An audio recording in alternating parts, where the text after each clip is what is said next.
أعوذ بالله من الشيطان الرجيم بسم الله الرحمن الرحيم واضرب لهم مثلا أصحاب القرية إذ جاءها المرسلون إذ أرسلنا إليهم اثنين فكذبوهما فعززنا بثالث فقالوا إنا إليكم مرسلون قالوا ما أنتم إلا بشر مثلنا وما أنزل الرحمن من شيء إن أنتم إلا تكذبون قالوا ربنا يعلم إنا إليكم لمرسلون وما علينا إلا البلاغ المبين قالوا إنا تطيرنا بكم لئن لم تنتهوا لنرجمنكم وليمسنكم منا عذاب أليم قالوا طائركم معكم أئن ذكرتم بل أنتم قوم مسرفون وجاء من أقصى المدينة رجل يسعى قال يا قوم اتبعوا المرسلين اتبعوا من لا يسألكم أجرا وهم مهتدون صدق اللہ العظیم۔ اب ان آیات بینات کا ترجمہ سماعت فرمائیں اور بیان فرمائیے ان کے سمجھانے کے لیے مثال گاؤں کے باشندوں کی جب آئے وہاں ہمارے رسول، جب پہلے ہم نے بھیجے ان کی طرف 2 رسول تو انہوں نے ان کو جھٹلایا، پس ہم نے تقویت دی انہیں ایک تیسرے رسول سے، تو ان تینوں نے انہیں کہا کہ ہمیں تمہاری طرف بھیجا گیا ہے۔ بستی والوں نے کہا نہیں ہو تم مگر انسان ہماری مانند، اور نہیں اتاری رحمان نے کوئی چیز، نہیں ہو مگر تم جھوٹ بول رہے ہو۔ رسولوں نے کہا ہمارا رب جانتا ہے کہ ہم یقیناً تمہاری طرف بھیجے گئے ہیں، اور نہیں ہم پر کوئی ذمہ داری بجز اس کے کہ پیغام حق کھول کر پہنچا دے۔ وہ کہنے لگے ہم تو تمہیں اپنے لیے فعال بد سمجھتے ہیں۔ رسولوں نے فرمایا تمہاری بدفعلی تمہیں نصیب ہو، حیرت ہے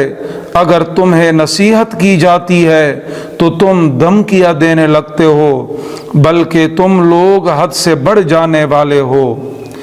دریں اثنا آیا شہر کے پرلے کنارے سے ایک شخص دوڑتا ہوا، اس نے کہا اے میری قوم، پیروی کرو رسولوں کی، پیروی کرو ان پاک بازوں کی جو تم سے کوئی اجر طلب نہیں کرتے اور وہ سیدھے راہ پر ہیں۔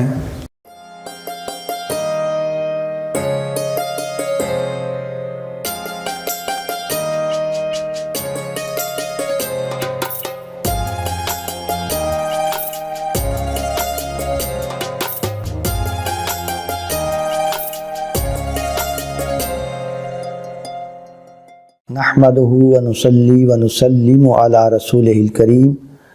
اما بعد فاعوذ بالله من الشيطان الرجيم بسم الله الرحمن الرحيم قال يا أيها الملأ أيكم يأتيني بعرشها قبل أن يأتوني مسلمين قال عفريت من الجن أنا آتيك به قبل أن تقوم من مقامك وإني عليه لقوي أمين قال الذي عنده علم من الكتاب أنا آتيك به قبل أن يرتد إليك طرفك فلما رآه مستقرا عنده قال هذا من فضل ربي ليبلوني أأشكر أم أكفر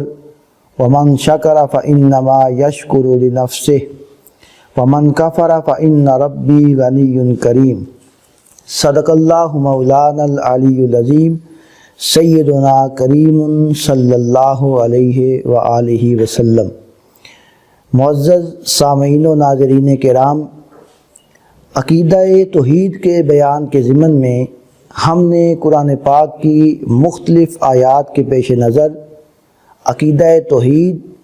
اور اس سے تعلق رکھنے والے مختلف عقائد و نظریات کا مطالعہ کیا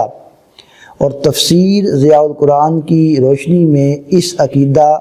اور اس کے مختلف پہلوؤں کو سمجھنے کی کوشش کی۔ عقیدہ توحید سے یہ مراد ہے کہ اللہ رب العالمین معبود برحق ہے، اس کے علاوہ کوئی عبادت کے لائق نہیں، اور اس عقیدے کا بیان قرآن پاک میں جا بجا ہوا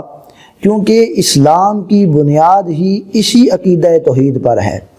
اللہ کو ایک ماننا اور صرف اس کی عبادت کرنا ہی اسلام ہے، اور یہی وہ پیغام ہے جو سارے کے سارے انبیاء اور رسول لے کر آئے۔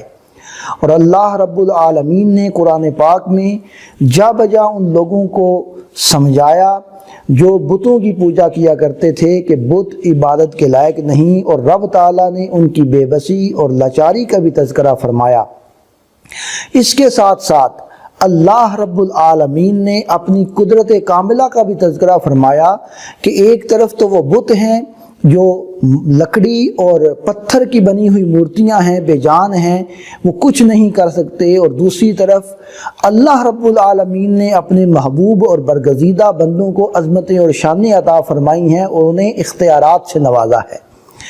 ان اختیارات کا ذکر گزشتہ دروس میں ہوا، جن میں حضرت سلیمان علیہ السلام کا تذکرہ ہوا، حضرت عیسیٰ علیہ السلام کا ذکر خیر ہوا، حضرت یوسف علیہ السلام کا ذکر خیر ہوا، اور مقام ابراہیم کا تذکرہ ہوا۔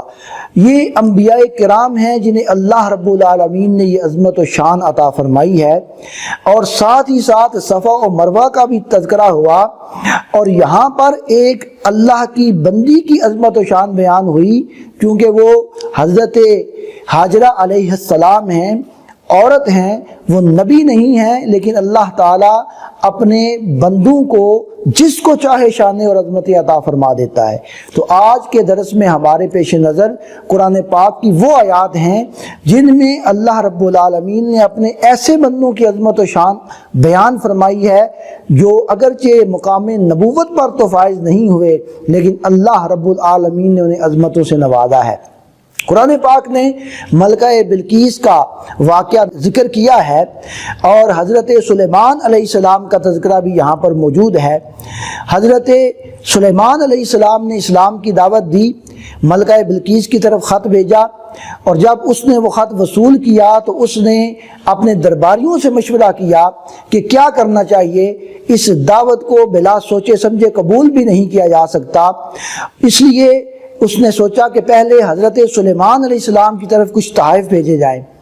قرآن پاک یہ بتاتا ہے کہ حضرت سلیمان علیہ السلام نے وہ تحائف قبول کرنے سے انکار کر دیا، اور جب وہ تحائف قبول کرنے سے انکار کر دیا تو حضرت سلیمان علیہ السلام کو رب تعالیٰ نے جو عزت اور عظمت اور شان عطا فرمائی تھی اس کا بھی اظہار ہو گیا، اور ملکہ بلقیس کو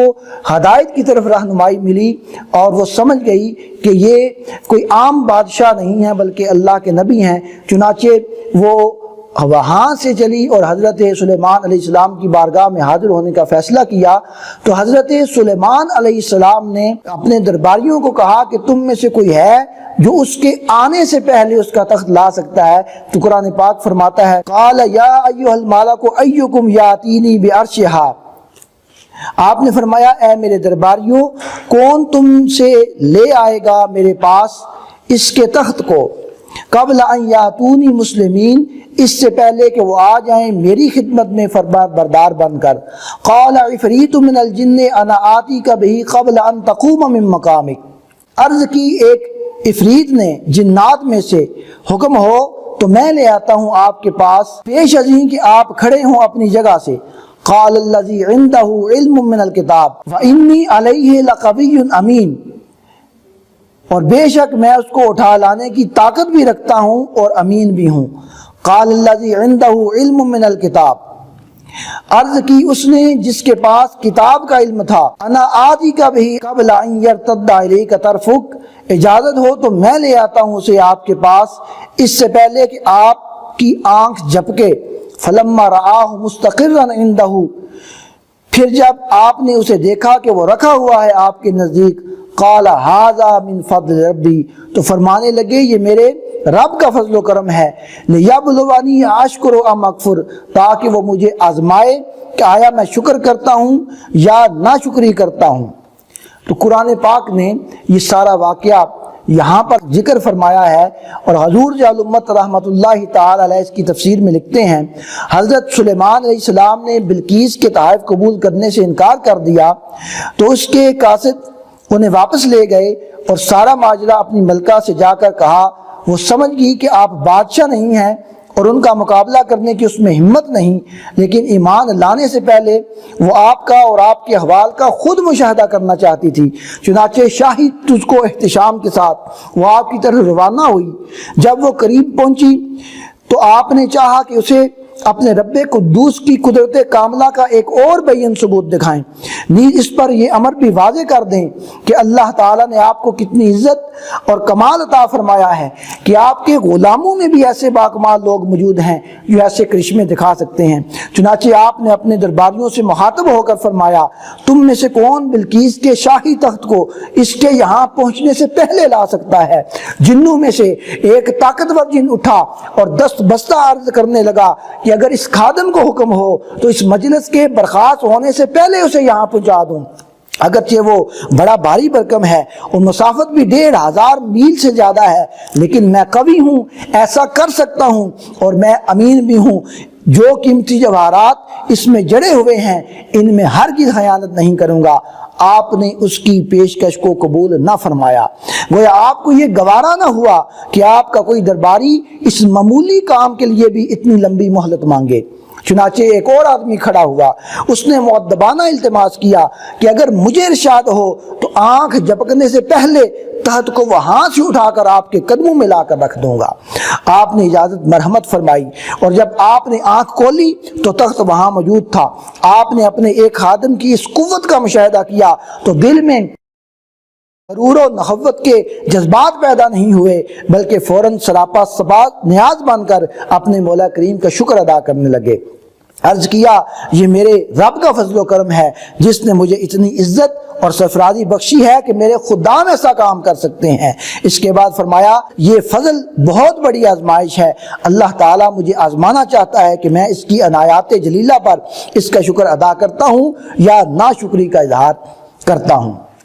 تو یہ وہ واقعہ ہے جو قرآن پاک نے بیان کیا ہے، اور اس میں اللہ رب العالمین نے جہاں اپنے ایک جلیل القدر پیغمبر کی عظمت و شان کو بیان کیا ہے، وہاں یہ بھی معلوم ہوتا ہے کہ اس پیغمبر کی مجلس میں بیٹھنے والا آپ کا ایک خادم وہ بھی اس عظمت و شان کا مالک ہے۔ چنانچہ حضور جلال امت رحمت اللہ تعالی علیہ لکھتے ہیں اس شخص میں یہ قوت اور طاقت پیدا ہونے کی وجہ یہ تھی کہ اس کے پاس علم من الکتاب، کتاب کا علم تھا۔ اس آیت سے کرامات اولیاء کا ثبوت بھی ہو گیا، اور یہ بات بھی واضح ہو گئی اگر حضرت سلیمان علیہ السلام کا ایک امتی الکتاب کے علم کی برکت سے ایسا کام کر سکتا ہے تو سید الانبیاء والمرسلین صلی اللہ علیہ وسلم کی امت کا ولی جو الکتاب کا نہیں بلکہ الکتاب المبین کا عالم اور اس کے اسرار و معارف پر آگاہ ہے، اس سے ایسے امور کا سرزد ہونا کیا مشکل ہے۔ وہ لوگ جو حضور نبی کریم صلی اللہ علیہ وسلم کی امت کے اولیاء کاملین کی کرامات کا انکار کرتے ہیں، انہیں قرآن کریم کی اس آیت میں مقرر غور کرنا چاہیے۔ تو حضرت سلیمان علیہ السلام کی محفل میں بیٹھنے والے ایک شخص کا یہ واقعہ ہے کہ اللہ رب العالمین نے اس کو اس عظمت اور شان سے نوازا، اور وہ مقام نبوت پر فائز نہیں تھا بلکہ وہ ایک نبی کے قدموں میں بیٹھنے والا تھا۔ اسی طرح اللہ رب العالمین نے قرآن پاک میں حضرت زکریا علیہ السلام کی دعا کا بھی تذکرہ کیا ہے کہ آپ نے رب تعالیٰ سے بیٹے کے لیے دعا مانگی، اور وہ کس ماحول میں مانگی۔ قرآن پاک کہتا ہے کلما دخل علیہ زکریا المحراب، جب بھی جاتے مریم کے پاس زکریا اس کی عبادت گاہ میں، وجد عندہا رزقا تو موجود پاتے اس کے پاس کھانے کی چیزیں، قال یا مریم انا لک ھذا ایک بار بولے اے مریم کہاں سے تمہارے لیے آتا ہے یہ رزق، قالت ہوا من عند اللہ مریم بولی یہ اللہ تعالیٰ کے پاس سے آتا ہے، ان اللہ یرزق من یشاء بغیر حساب بے شک اللہ تعالیٰ رزق دیتا ہے جسے چاہتا ہے بے حساب۔ اس آیت کریمہ کی تفسیر میں حضور ضیاء الامت رحمت اللہ تعالی علیہ نے لکھا ہے جب بھی حضرت زکریا علیہ السلام حضرت مریم کے پاس جاتے تو ان کے ہاں طرح طرح کے پھل رکھے پاتے، گرمی کے پھل سردی میں اور سردی کے پھل گرمی میں۔ اس سے علماء اہل سنت نے اولیاء کرام کی کرامتوں کا برحق ہونا ثابت کیا ہے، کیونکہ حضرت مریم نبی نہ تھیں، بے موسم کے پھلوں کا آپ کے پاس آ جانا یہ آپ کی کرامت تھی۔ اس کے بعد قرآن پاک فرماتا ہے ہنالک دعا زکریا ربا، یعنی جب حضرت مریم سے پوچھا کہ یہ پھل یہ رزق تمہارے پاس کہاں سے آتا ہے تو انہوں نے عرض کی یہ اللہ کی طرف سے آتا ہے اور اللہ جسے چاہتا ہے بے حساب رزق عطا فرماتا ہے۔ تو حضرت زکریا نے وہیں دعا مانگی اپنے رب سے، قال رب حب لی من لدنک ذریۃ طیبہ، عرض کیا ہے میرے رب عطا فرما مجھ کو اپنے پاس سے پاکیزہ اولاد، انکا سمیع الدعا بے شک تو ہی سننے والا ہے دعا کا۔ حضور ضیاء الامت رحمت اللہ تعالیٰ لکھتے ہیں حضرت زکریا علیہ السلام کی عمر کافی ہو چکی تھی لیکن اولاد نہ تھی۔ حضرت مریم کے شب و روز بڑے اخلاص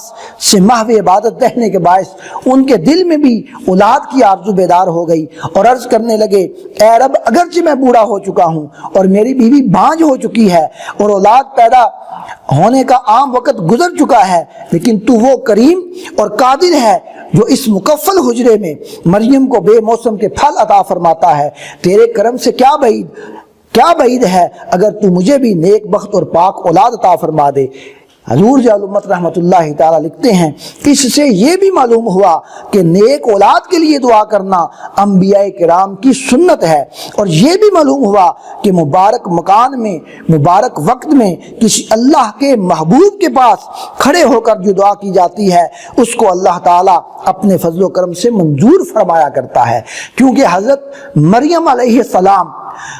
اللہ تعالیٰ کی ایک نیک بندی تھی اور ان کی یہ کرامت تھی کہ ان کے پاس بے موسم پھل آ جایا کرتے تھے۔ تو حضرت زکریا علیہ السلام نے جب ان کی یہ عظمت و شان دیکھی تو ان کے پاس کھڑے ہو کر دعا مانگی۔ حضور ضیاء الامت رحمت اللہ تعالی علیہ نے لکھا ہے اور استدلال کیا ہے کہ اللہ کے نیک بندوں کے پاس کھڑے ہو کر اور بابرکت مکانات میں کھڑے ہو کر دعا جو مانگی جاتی ہے اس کو قبول کیا جاتا ہے۔ تو یہ وہ دو ہستیاں ہیں جن کا ذکر قرآن پاک نے کیا ہے، ایک حضرت سلیمان علیہ السلام کی محفل میں بیٹھنے والے وہ بزرگ جن کی عظمت اور شان کا تذکرہ اللہ رب العالمین نے کیا ہے، اور دوسری حضرت مریم علیہ السلام۔ یہ دونوں ہستیاں نبی نہیں ہیں، اللہ رب العالمین نے ان کو بھی وہ عظمتیں اور شانیں عطا فرمائی ہیں اور ان کا تذکرہ قرآن پاک میں موجود ہے، جن سے یہ پتہ چلتا ہے کہ رب تعالیٰ اپنے بندوں میں سے جس پر چاہتا ہے اس پر فضل کرتا ہے، اسے مقامات عطا کرتا ہے، اسے اختیارات عطا کرتا ہے، انہیں برکتیں عطا کرتا ہے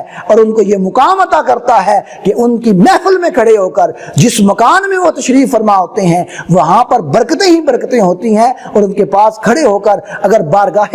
رب العالمین نے دعا کے لیے ہاتھ اٹھا دیے جائیں تو رب تعالیٰ ان کی برکت سے دعائیں قبول کر لیتا ہے۔ اللہ تعالیٰ سے دعا ہے کہ ہمیں سمجھنے کی توفیق عطا فرمائے۔ وآخر دعوانا ان الحمد للہ رب العالمین۔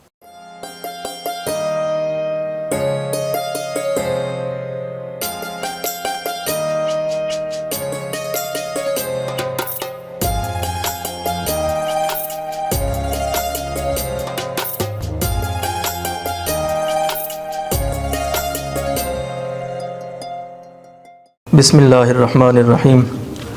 الحمد للہ الملک الحق المبین، والصلاة والسلام علی سید الانبیاء والمرسلین، اما بعد، اعوذ باللہ من الشیطان الرجیم، بسم اللہ الرحمن الرحیم، انما المؤمنون اخوہ، وقال اللہ تبارک وتعالی فی مقام آخر مخبرا بقول ہود وَأَنَا لَكُمْ نَاصِحٌ أَمِينٌ صدق اللہ مولانا العظیم۔ الصلاۃ والسلام علیک یا سیدی یا رسول اللہ، الصلاۃ والسلام علیک یا سیدی یا حبیب اللہ۔ سامعین و ناظرین، دین اسلام کیا ہے، اس کی تعلیمات کیا ہیں، دین اسلام کے تقاضے کیا ہیں اور اس کے ثمرات کیا ہیں، اگر ان تمام مفاہیم کو ایک جملے میں ادا کرنا ہو تو وہ جملہ بنتا ہے الدین النصیحہ، کہ دین سراپا اخلاص کا نام ہے، دین خیرخواہی کا نام ہے، دین اسلام ایک دوسرے کے ساتھ بھلا کرنے کا نام ہے۔ سیدنا تمیم الداری رضی اللہ تعالیٰ عنہ سے مروی ہے کہ حضور سرکار دو جہاں صلی اللہ تعالیٰ علیہ وسلم نے ارشاد فرمایا الدین النصیحہ، دین سراپا خیرخواہی اور بھلائی کا نام ہے۔ صحابہ کرام نے عرض کی یا رسول اللہ صلی اللہ علیہ وسلم لمن، اے آقا دو جہاں صلی اللہ علیہ وسلم ہم کس کے لیے مخلص ہوں اور کس کے لیے خیرخواہی اور بھلائی چاہیں؟ تو حضور سید عالم صلی اللہ تعالیٰ علیہ وسلم نے ارشاد فرمایا للہ ولکتابہ ولرسولہ ولأئمۃ المسلمین وعامتہم او کما قال النبی صلی اللہ علیہ وسلم۔ حضور نے فرمایا کہ دین اسلام یہ ہے کہ اللہ کے ساتھ مخلص ہو جائے، اللہ کی کتاب کے ساتھ بندہ مخلص ہو جائے، اللہ کے رسول کے ساتھ مخلص ہو جائے اور مسلمان حکمرانوں کے ساتھ مخلص ہو جائے اور عامت الناس کے ساتھ مخلص ہو جائے۔ تو شارحین حدیث نے اس کی شرح میں لکھا ہے کہ اللہ رب العزت کے ساتھ مخلص ہونے کا کیا مطلب ہے کہ بندہ اللہ کو وحدہ لا شریک مانے، مرکز عبادت اسی کو تصور کرے، دعا کی جگہ وہی ذات ہے اور نظر و نیاز کا مقام اسی کے پاس ہے۔ یعنی تین چیزیں، دعا، نظر اور عبادت، تینوں چیزوں کا مرکز اللہ رب العزت کی ذات ہے، اور اللہ وحدہ لا شریک ہے، صمد ہے، بے نیاز ہے،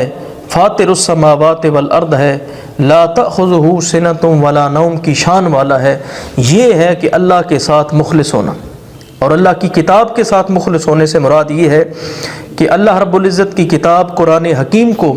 اللہ کی کتاب سمجھے، الہامی کتاب سمجھے، اور اس کتاب کی حلال کردہ چیزوں کو حلال سمجھے اور اس کی حرام کردہ چیزوں کو حرام سمجھے، اس کے اوامر کو اپنائے اور اس کے نواہی سے بچے اور اس کے قوانین کے مطابق عمل کرے۔ یہ اللہ کی کتاب کے ساتھ اخلاص ہے۔ اور اللہ کے رسول کے ساتھ اخلاص سے مراد یہ ہے کہ اللہ کے رسول کو آخری رسول مانے، خاتم النبیین مانے، سید المرسلین مانے، اور ساری کائنات کے لیے پیشوا اور امام مانے، اور آپ کے اسوہ حسنہ اور آپ کے مقدس طریقے کے اوپر عمل کرے۔ یہ اللہ کے رسول کے ساتھ اخلاص ہے۔ اور ائمہ مسلمین کے ساتھ کیا اخلاص ہے کہ وَأَطِیعُوا اللَّهَ وَأَطِیعُوا الرَّسُولَ وَأُولِي الْأَمْرِ مِنْهُمْ، کہ جو سلاطین ہیں، جو حکمران ہیں، جو مسلمانوں کے بادشاہ ہیں، ان کی اطاعت و فرمانبرداری کرے، قرآن و سنت کی روشنی میں جو وہ قوانین بنائے ان قوانین کے اوپر پابند ہو۔ اور آخری وعامتہم، عام لوگوں کے ساتھ اخلاص یہ ہے کہ بھائی، بہن، پڑوسی، رشتہ دار، عزیز و اقارب، دوست احباب اور تمام مسلمانوں کے لیے دل میں خیر اور بھلائی کے جذبات رکھے۔ یہ ہے الدین النصیحہ۔ اور حضور سید عالم صلی اللہ تعالیٰ علیہ وسلم نے ارشاد فرمایا لا یؤمن احدکم حتی یحب لأخیہ ما یحب لنفسہ، او کما قال النبی صلی اللہ علیہ وسلم۔ حضور نے فرمایا تم میں سے اس وقت تک کوئی کامل ایمان والا نہیں ہو سکتا جب تک کہ وہ اپنے بھائی کے لیے وہ چیز پسند نہ کرے جو اپنے لیے پسند کرتا ہے۔ ہمیشہ انسان اپنے لیے عزت پسند کرتا ہے، اپنے لیے راحت پسند کرتا ہے، اپنے لیے آرام، سکون اور چین پسند کرتا ہے، اپنے لیے نعمتیں پسند کرتا ہے، اپنے لیے خوش لباسی پسند کرتا ہے، اپنے لیے معزز القابات پسند کرتا ہے۔ یہ ساری چیزیں جو انسان اپنے لیے پسند کرتا ہے، وہی چیزیں جب تک دوسرے مسلمان بھائی کے لیے پسند نہ کرے اس وقت تک وہ کامل ایمان والا نہیں ہو سکتا۔ حضور کے ایک صحابی ہیں حضرت سیدنا جریر بن عبداللہ البجری رضی اللہ تعالیٰ عنہ۔ آپ نے اپنے غلام کو بھیجا گھوڑا خریدنے کے لیے۔ غلام منڈی میں گیا، گھوڑا خرید کے لے آیا۔ گھوڑے کی قیمت لگی 300 درہم۔ آپ نے اپنے غلام سے پوچھا کہ یہ گھوڑا کس سے خریدا ہے؟ اس گھوڑے کے مالک کو بلا کے لے آؤ۔ جب حضرت سیدنا جریر بن عبداللہ کا غلام گھوڑے کے مالک کو بلا کے لے آیا تو آپ نے اسے فرمایا کہ تو نے 300 کا گھوڑا دیا، میرے غلام نے گھوڑا خریدا، تو دینے والا میرا غلام لینے والا، سودا طے ہو گیا، قیمت ادا ہو گئی، لیکن اگر میں تمہیں 100 درہم اور دے دوں؟ تو اس غلام نے کہا، اس مالک نے کہا یہ تو بڑی اچھی بات ہے۔ پھر اسی طرح آپ نے گفتگو فرمائی، پھر 100 کا اضافہ کیا، یہاں تک کہ 500 درہم مزید اس گھوڑے کے مالک کو دیے، یعنی گویا پورے 800 درہم اس کو دیے۔ تو جب یہ بعد میں کسی نے گفتگو کی اور حضرت جریر بن عبداللہ سے کہا کہ یا حضرت آپ نے عجیب معاملہ کیا ہے کہ ایک گھوڑا جو 300 روپے میں بک چکا تھا آپ کے غلام نے خرید لیا، آپ نے خواہ مخواہ اضافی 500 درہم دیے۔ تو حضرت جریر بن عبداللہ البجری رضی اللہ تعالیٰ عنہ نے جو جواب ارشاد فرمایا، آپ نے فرمایا کہ میں گھوڑوں کی خرید و فروخت کو جانتا ہوں، حقیقت میں اس جیسا صحت مند، خوبصورت، تندرست، اور اس کی قیمت جو تھی حقیقت میں 800 درہم ہی تھی، لیکن کسی وجہ سے اس کا مالک وہ پیسے نہ مانگ سکا، تو میں نے یہ قیمت اس کو اس لیے ادا کی ہے کہ جب میں نے حضور کے ہاتھ پہ ہاتھ رکھ کے بیعت کی تھی تو میں نے عرض کیا تھا بایعت رسول اللہ صلی اللہ علیہ وسلم علی اقام الصلاۃ و ایتاء الزکوٰۃ والنصح لکل مسلم، میں نے حضور سے وعدہ کیا تھا کہ جب تک زندہ ہوں نماز کو قائم کرتا رہوں گا، جب تک زندہ ہوں زکوٰۃ دیتا رہوں گا، اور جب تک زندہ ہوں مسلمان بھائیوں کی موجودگی اور عدم موجودگی میں ان کی خیر خواہی اور بھلائی چاہتا رہوں گا۔ حضرات ذی وقار، یہ دین نصیحت یعنی خیر خواہی ہے، اخلاص ہے، اور سرکار دو عالم صلی اللہ تعالیٰ علیہ وسلم نے اپنے غلاموں کو بندہ مومن کی جو مثال دی ہے وہ کھجور کے درخت کی ہے۔ جس محفل میں حضور نے یہ سوال کیا، حضرت سیدنا عبداللہ بن عمر رضی اللہ تعالیٰ عنہ اسی محفل میں موجود تھے کہ حضور نے فرمایا کہ بندہ مومن کی مثال کیا ہے؟ تو حضرت عبداللہ بن عمر فرماتے ہیں کہ مجھے علم تھا لیکن میں شرم اور حیا کی وجہ سے حضور کی بارگاہ میں لب کشائی نہ کر سکا۔ سیدنا عمر فاروق کہتے ہیں کاش کہ تم حضور کو بتاتے تو آج میرا سر فخر سے بلند ہوتا کہ میرے بیٹے نے حضور کی بارگاہ میں جواب دیا تھا۔ پھر حضور نے خود ہی جواب ارشاد فرمایا، آپ نے فرمایا کہ بندہ مومن کی مثال کھجور کے درخت کی طرح ہے کہ کھجور کا درخت جڑ سے لے کر شاخ تک اور شاخ سے لے کر تنے تک سارے کا سارا نفع بخش ہے، اس کے اندر ضرر کوئی نہیں ہے، اس کے اندر نقصان کوئی نہیں ہے، اس کے اندر کسی قسم کی کوئی تکلیف نہیں ہے، وہ دھوپ بھی دیتا ہے، وہ پھل بھی دیتا ہے، اس کے پتے بھی کام آتے ہیں، اس کا تنا بھی کام آتا ہے، اس کی جڑ بھی کارآمد ہے۔ اسی طرح بندہ مومن کا ہر عمل دوسروں کی فلاح کے لیے ہو، دوسروں کی خیر خواہی کے لیے ہو، دوسروں کی بھلائی کے لیے ہو، تو یہ بندہ مومن کی شان ہے اور یہ بندہ مومن کا مقام ہے۔ حضرت سیدنا نوح علیہ السلام جن کی تبلیغ کا عرصہ انبیاء کے اندر سب سے زیادہ ہے، جب آپ نے اپنی قوم کو اتنا طویل ترین عرصہ تبلیغ فرمائی تو قوم نے بجائے اس کے کہ آپ کی عظمتوں کا اعتراف کرتے، انہوں نے کہا انا لنراک فی ضلال مبین، اے نوح علیہ السلام ہم آپ کو کھلی گمراہی میں دیکھتے ہیں۔ اتنی بڑی جسارت کے اوپر حق تو یہ بنتا تھا کہ قوم نوح کے اوپر پتھروں کی بارش ہوتی، حق تو یہ تھا کہ صفحہ زمین کو ان کے اوپر الٹ دیا جاتا، حق تو یہ تھا کہ اس اتنی بڑی گستاخی والی جسارت کے اوپر پہاڑوں کو آپس میں ملا کر ان کو صفحہ ہستی سے مٹا دیا جاتا۔ لیکن صبر نوح دیکھیے اور ظرف نوح علیہ السلام دیکھیے، آپ نے فرمایا یا قوم لیس بی ضلالۃ ولکنی رسول من رب العالمین، اے قوم میرے ساتھ کوئی گمراہی نہیں ہے، میں اللہ کا بھیجا گیا رسول ہوں، ابلغکم رسالات ربی وانصح لکم واعلم من اللہ ما لا تعلمون، میں اللہ کا پیغام حق لے کر آیا ہوں تمہارے تک پہنچانے کے لیے، اور میں تمہارا مخلص ہوں، تمہارا خیر خواہ ہوں، تمہارا بہی خواہ ہوں، تمہیں آتش جہنم سے بچانا چاہتا ہوں، تمہیں اللہ کے غضب اور عقاب سے بچانا چاہتا ہوں کہ کسی طریقے سے تم آتش جہنم سے بچ جاؤ۔ اسی طرح حضرت ہود علیہ السلام کے بارے میں کہ حضرت ہود علیہ السلام کی قوم نے بھی اسی طرح کا جملہ کہا، اور انہوں نے کہا انا لنراک فی صفاحۃ و انا لنظنک من الکاذبین۔ آپ نے فرمایا یا قوم لیس بی صفاحۃ ولکنی رسول من رب العالمین، اے میری قوم میرے ساتھ کوئی بے وقوفی ملحق نہیں ہے، میں تو اللہ کا بھیجا گیا سچا رسول ہوں۔ ابلغکم رسالات ربی وانا لکم ناصح امین، اور میں تمہاری طرف اللہ کا پیغام حق لے کر آیا ہوں اور تمہارا خیر خواہ ہوں، تمہارا بہی خواہ ہوں۔ تو یہ ہر نبی نے اپنی قوم کو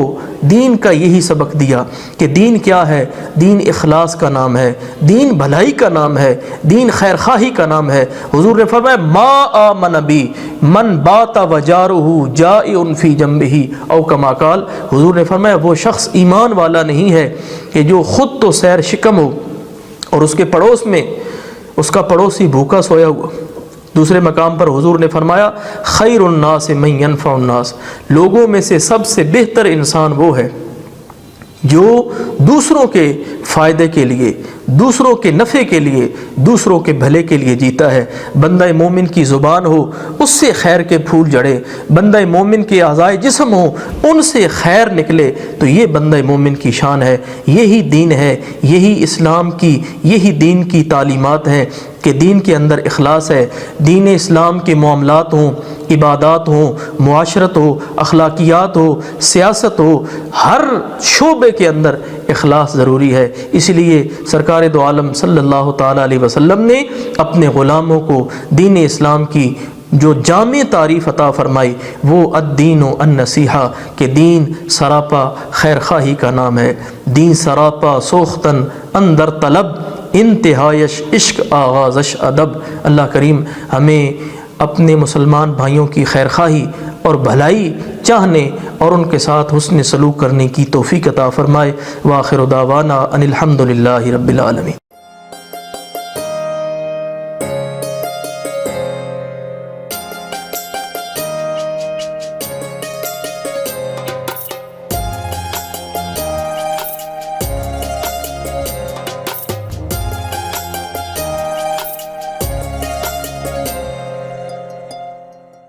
اعوذ باللہ من الشیطان الرجیم، بسم اللہ الرحمن الرحیم۔ ناظرین اکرام، السلام علیکم ورحمۃ اللہ وبرکاتہ۔ منبع علم و حکمت، مرکزی دارالعلوم محمدیہ غوثیہ بحیرہ شریف سے پروگرام ضیاء شریعت میں آپ کے سوالات کے ساتھ آپ کی خدمت میں اللہ رب العالمین نے ایک دفعہ پھر حاضر ہونے کی توفیق عطا فرمائی ہے۔ پچھلے 2 پروگرام سے ہم عشر کے مسائل کے حوالے سے گفتگو کر رہے ہیں، تو آج کا پروگرام بھی عشر کے ساتھ ہی تعلق رکھتا ہے، اور چند ایک ضروری مسائل عشر کے حوالے سے ہی آج کے پروگرام میں ہم شامل کریں گے۔ تو بڑھتے ہیں آج کے پہلے سوال کی طرف۔ بہت زیادہ کسان بھائی، کاشتکار حضرات یہ سوال ہم سے کرتے ہیں کہ کیا پیداوار میں سے خرچے نکالنے کے بعد عشر دیا جائے گا یا سب سے پہلے عشر دیا جائے گا؟ تو آج کل چونکہ مہنگائی کا دور ہے اور کسان حضرات نے اپنی طرف سے خرچے بھی بڑھا رکھے ہیں، کھادیں مہنگی ہیں اور وہ بھی زمین میں ڈالی جاتی ہیں، اور سپرے بھی کیے جاتے ہیں، وہ دوائیں بھی لازمی بات ہے بہت مہنگی ہیں، پھر کٹائی کا خرچہ، پھر چھڑائی کا خرچہ، پھر گھر پہنچائی کا خرچہ، کتنے ہی خرچے ہیں جو آج کل ہم نے بڑھا لیے ہیں۔ تو ان خرچوں کو نکالنے کے بعد ضرورت کی پیداوار ہی کسان کے پاس بچتی ہے، تو پھر بار بار یہ سوال کیا جاتا ہے کہ کیا پیداوار میں سے خرچے پہلے نکالے جائیں گے یا عشر پہلے نکالا جائے گا؟ تو یاد رکھیں کہ اللہ کے حبیب علیہ الصلوۃ والسلام کی حدیث پاک ہے جس سے ہمارے فقہا نے یہ استدلال کیا ہے کہ کل پیداوار کا عشر ادا کیا جائے گا۔ حضور اکرم علیہ الصلوۃ والسلام نے ارشاد فرمایا کہ جو کچھ زمین نکالے اس میں سے عشر ہوگا، یعنی جتنی پیداوار ہو، تھوڑی ہو یا کم ہو یا زیادہ ہو، جتنی پیداوار بھی زمین سے نکلتی ہے تو اس میں سب سے پہلے کل پیداوار میں سے عشر یا نصف عشر نکالا جائے گا اور اس کے خرچے بعد میں نکالے جائیں گے۔ تو اس لیے سب سے پہلے پیداوار میں سے عشر ادا کیا جائے گا اور بعد میں خرچے جتنے بھی ہیں وہ نکالے جائیں گے۔ یہ خرچے ہمارے اپنے بنائے ہوئے، ہم نے اپنے آرام اور اپنے سکون اور اپنی سہولت کی خاطر ہم نے یہ خرچے بڑھائے ہیں، تو اس لیے یہ خرچے بھی ہمارے کھاتے میں آئیں گے، غرباء و مساکین کے کھاتے میں یہ نہیں جائیں گے۔ تو اس لیے سب سے پہلے عشر ادا کیا جائے گا، غرباء و مساکین کا حق اس فصل میں سے نکالا جائے گا، اور اس کے بعد ہم اپنے خرچے اپنے مال میں سے اپنی پیداوار میں سے نکالیں گے۔ ایک اور سوال ہے کہ اگر فصل بیچ دی جائے تو پھر عشر کون ادا کرے گا، بیچنے والا یا خریدنے والا؟ تو اس حوالے سے یہ بات ذہن میں رکھیں کہ اگر پیداوار کو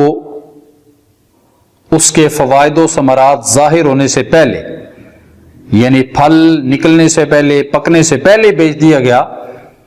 تو پھر اس کا عشر خریدنے والا وہ ادا کرے گا، کیونکہ وہ اس وقت فصل کا یا درختوں کا مالک ہے۔ اور اگر پھل پکنے کے بعد، تیار ہونے کے بعد، اس کے منافع ظاہر ہونے کے بعد بیچا گیا،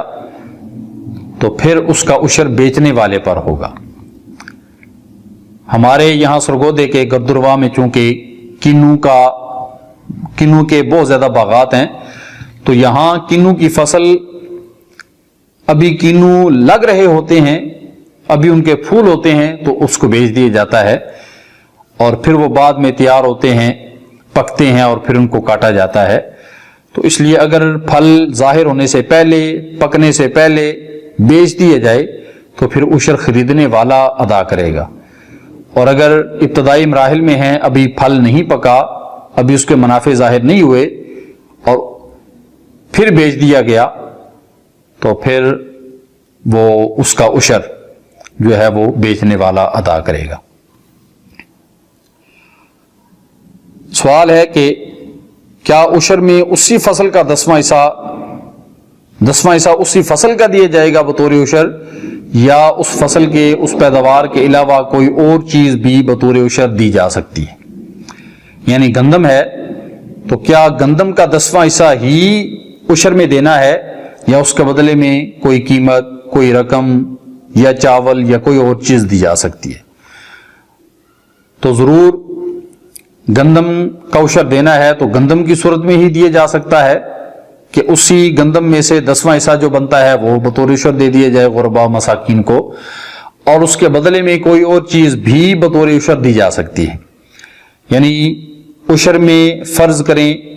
کہ 50 من بطور عشر بنتی ہے گندم، تو 50 من کی جو قیمت ہوگی، اتنی قیمت کا کوئی بھی سامان یا کوئی بھی دوسری فصل، کوئی بھی کپڑے، راشن، کوئی بھی چیز، وہ اگر غرباء مساکین کو دے دی جائے تو تب بھی عشر ادا ہو جاتا ہے۔ تو اسی فصل کا 10واں حصہ دینا ضروری نہیں ہے، اس کے بدلے میں رقم یا کوئی اور فصل، کوئی بھی اور جنس یا کوئی بھی کپڑے وغیرہ، وہ اتنی مالیت کے عشر کے طور پر غرباء مساکین کو دیے جا سکتے ہیں۔ پھر یہ بھی ذہن میں رکھ لیں کہ عشر کے بھی وہی مصارف ہیں جو زکوٰۃ اور فطرانے کے مصارف ہیں۔ جن حضرات کو صدقات واجبہ دیے جا سکتے ہیں انہی کو ہی عشر اور نصف عشر دیا جائے گا، یعنی غریب، فقیر، مسکین اور اللہ کے رستے میں جہاد کرنے والے، اللہ کے رستے میں علم حاصل کرنے والے، علم پڑھنے پڑھانے والے جو فی سبیل اللہ ہوتے ہیں، دینی مدارس، ان کو بھی دیا جا سکتا ہے، اور جو حاجیوں کے قافلے سے بچھڑ گیا ہو یا جو مجاہدین سے بچھڑ گیا ہو اور وہ اپنے قافلے تک پہنچنا چاہتا ہو اور اس کے پاس مال نہ ہو، اسے بھی عشر دیا جا سکتا ہے، زکوٰۃ دی جا سکتی ہے، فطرانہ دیا جا سکتا ہے۔ اسی طرح وہ مسافر کہ سفر کے دوران اس کا مال ضائع ہو جاتا ہے اور اس کے پاس گھر تک پہنچنے کے لیے پیسہ نہیں بچتا، اگرچہ اس کے پاس گھر میں تو بہت سارا مال موجود ہے، تو اس مسافر کو کہ جس کا مال ضائع ہو گیا ہو، اسے گھر تک پہنچنے کے لیے زکوٰۃ، فطرانہ یا عشر ادا کیا جا سکتا ہے۔ اسی طرح جو عشر جمع کرنے کے لیے عاملین ہوتے ہیں ان کو بھی زکوٰۃ، فطرانہ، عشر میں سے ادا کیا جا سکتا ہے۔ تو جو مصارف زکوٰۃ اور فطرانے کے ہیں وہی عشر کے مصارف ہیں۔ اللہ رب العالمین کی بارگاہ میں دعا ہے کہ وہ ہمیں حقداروں کا حق ان تک پہنچانے کی توفیق عطا فرمائے، اور جو اللہ نے ہمیں مال دیے ہیں ان میں اللہ رب العالمین اپنے فضل سے، اپنے نبی کریم علیہ الصلوۃ والسلام کے وسیلہ جلیلہ سے برکت پیدا فرمائے۔ والسلام علیکم ورحمۃ اللہ وبرکاتہ۔